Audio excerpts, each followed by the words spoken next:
6,5% de rendement, c'est ce qu'on peut obtenir aujourd'hui si vous investissez sur Neoen. Alors, est-ce que c'est une entité intéressante à mettre en portefeuille ou en watchlist? On va regarder ça tout de suite. En premier lieu, on va s'intéresser un petit peu à la viabilité du business. En second lieu, on va s'intéresser un petit peu plus à sa valorisation. Et en troisième et la fin, comme d'habitude, je donnerai mon avis, sachant que je ne suis pas conseiller ni analyste financier. Neoen est un producteur français d'énergie exclusivement renouvelable fondé en 2008. Donc maintenant, il faut savoir à qui est-ce qu'il appartient.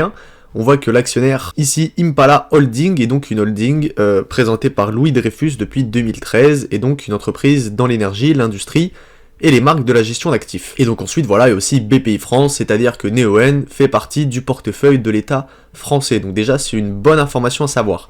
On voit ensuite qu'elle ouvre une première centrale solaire en France en 2009, et en 2011 atteint son seuil de rentabilité, c'est-à-dire qu'elle arrive à s'autofinancer, et en 2014 elle internalise sa production avec la mise en service de 3 centrales solaires au Portugal. Cabrela. En 2015, elle inaugure en Gironde en France la centrale solaire la plus puissante d'Europe, avec 300 MWh, et en 2016 met en service au Salvador, la plus grande centrale solaire d'Amérique centrale avec 101 MWh, capacité totale d'opération en construction dépassant les 1 GWh l'année suivante, et Neoen met donc en service la plus grande centrale de stockage au monde à Hansdale en Australie et annonce vouloir tripler de taille d'ici 2020. Maintenant on va aller regarder un petit peu le cours de bourse. Donc depuis l'introduction on était à 15 €, aujourd'hui on se retrouve à 29 €. On voit que en moyenne, en tout cas depuis 2019, depuis l'introduction en bourse, on n'a pas été une seule fois rentable. Donc maintenant, on va quand même essayer d'aller comprendre ça dans le chiffre d'affaires. Donc on va pouvoir aller voir un chiffre d'affaires et donc un revenu net qui a été établi donc quand même depuis un certain moment. Donc je ne sais pas comment ça se fait que ici on peut trouver un PER qui est négatif. Après là, on est sur le price to free cash flow. Donc c'est-à-dire qu'on a une entreprise qui n'arrive pas réellement à s'autofinancer, même si elle a un bénéfice net totalement bon, hein. D'ailleurs on le voit, les dépenses d'exploitation, bizarrement elles sont positives. Alors peut-être que ces dépenses d'exploitation là, au lieu, parce que là on le voit ici, autres dépenses de frais de fonctionnement, on voit qu'ici on se rembourse, ce qui est totalement arbitraire, ce qui est totalement pas du tout normal en tout cas pour une entreprise. Donc je pense que ça doit rentrer dans les coûts des marchandises vendues, en tout cas les dépenses d'exploitation. Ensuite on va aller regarder le revenu hors exploitation, c'est-à-dire les charges d'intérêt sur la dette, et on voit qu'elle est lourdement endettée, c'est-à-dire que la dette représente quand même 50% du bénéfice d'exploitation, ce qui est pas bon du tout pour ce genre d'entreprise. On a une CAPI à 4,33, on voit qu'elle verse un dividende. Donc maintenant on va aller s'intéresser un petit peu plus au bilan. On a des avoirs pour 2,66, donc elle est valorisée un petit peu plus, pratiquement 2 fois ses avoirs. On a une dette totale qui s'établit à 3,79, c'est-à-dire qu'on continue d'émettre de la dette. Donc maintenant on va aller regarder un petit peu qu'est-ce qu'on trouve dans les cash flows. Donc on a un petit peu de liquidité, on a très peu d'inventaire, et on doit surtout avoir, on le voit ici, immeubles et usines et équipements. On est passé de 2017 à 1,25, à 2023 à 5,42, c'est-à-dire 1 x 5 en termes de production d'électricité, en tout cas en 6 ans. Donc ensuite on a un petit peu d'incorporel, c'est-à-dire qu'on fait un petit peu des acquisitions très souvent, et donc on va aller regarder dedans. On a un goodwill qui est assez très peu important, et autres actifs incorporels, c'est-à-dire des brevets, on voit que ça a l'air assez bon. Après on a aussi des brands. Voilà, maintenant on va aller regarder un petit peu le cash lié aux activités d'exploitation. On voit que le cash lié aux activités d'investissement est extrêmement important, c'est-à-dire que les dépenses d'investissement se représentent entre 500 millions et 1 milliard, en tout cas pour la dernière année, avec un cash lié aux activités d'exploitation, en plus avec un BFR pas extrêmement géré, en tout cas on le voit sur 2023. On a un fonds provenant des opérations, un revenu net pas très important, même si 2023 il a été très très bon, et des dépréciations et amortissements extrêmement fortes, c'est-à-dire que ça de toute façon on les compte dans notre compte de résultats, et ensuite on va aller investir 10 fois plus que ce qu'on a mis de côté pour la dépréciation et l'amortissement, sachant qu'en plus on achète des placements, et à certains moments on a fait de l'achat d'entreprise. Donc on voit que c'est une entité qui n'est pas rentable aujourd'hui, elle n'a pas atteint le seuil de rentabilité. Par quelle manière elle fait pour se financer? Aujourd'hui elle se finance avec des émissions d'actions. On voit que en majeure partie c'est comme ça qu'elle se finance, en tout cas sur les derniers moments, et ensuite elle va aussi se financer en émettant de la dette.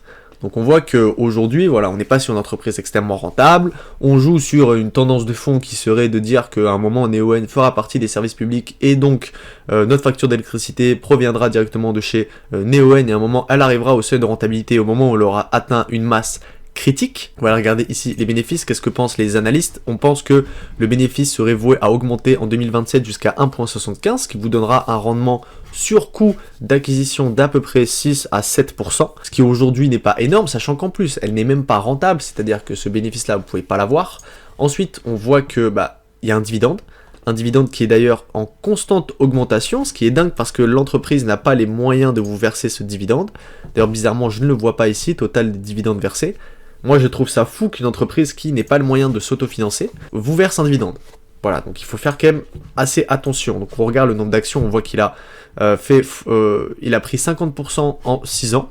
Ensuite, rendement des capitaux propres, on voit que vu que nos capitaux propres augmentent de plus en plus, le rendement il est de plus en plus bas, et le rendement du capital investi, vous voyez à quel point c'est faible, c'est-à-dire que simplement, en fait, ce genre de business-là, aujourd'hui, si la dette n'est pas à 0%, c'est-à-dire qu'aujourd'hui la dette on est à 4% à peu près, en fait, ce type de business n'est pas intéressant. Donc pourquoi est-ce qu'on vous dit que le changement énergétique n'est pas rentable? Et là, en fait, on le voit à ce niveau-là. Le rendement du capital investi, donc dès qu'on investit 100 en capital, là, sur la dernière année, on va récupérer 2,70 €. Donc c'est extrêmement faible, sachant qu'on va s'endetter à 4 € pour 100.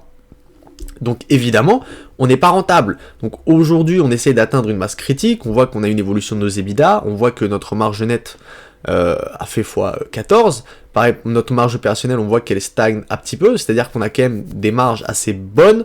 D'ailleurs, on voit que les marges opérationnelles sont plus fortes que les marges nettes, ça on l'avait vu, parce qu'apparemment, il n'y a pas de dépenses d'exploitation. Et ensuite, on voit que la marge nette, par rapport à l'EBITDA, elle est beaucoup plus faible. Pourquoi? Parce que évidemment, il y a la dette qui rentre en compte. Donc si on regarde seulement la dette sur capitalisation, on voit que on arrive pratiquement au même niveau, 3,79 de dette et une capi à 4,33. Donc ça donne une valeur d'entreprise quand même assez faible. Ensuite, si on prend en compte les EBITDA qui sont à peu près, on le voit sur la dernière année, quand même assez important, 400 millions, et si on regarde par rapport à la dette, on est valorisé à 8-9 fois la dette sur les EBITDA. Ce qui est vraiment beaucoup trop pour nous. Ensuite, on va aller regarder à peu près les catégories de revenus. Donc on a en premier de revenus le vent, ensuite on a le solaire, ensuite on a le stockage et le développement des investissements. Donc ça, je ne sais pas à quoi ça correspond, mais le stockage, ça par contre, ça pourrait être assez important parce que les autres méthodes, on les connaît, mais les méthodes de stockage d'électricité, c'est beaucoup plus compliqué et peut-être que ça sera beaucoup plus rentable.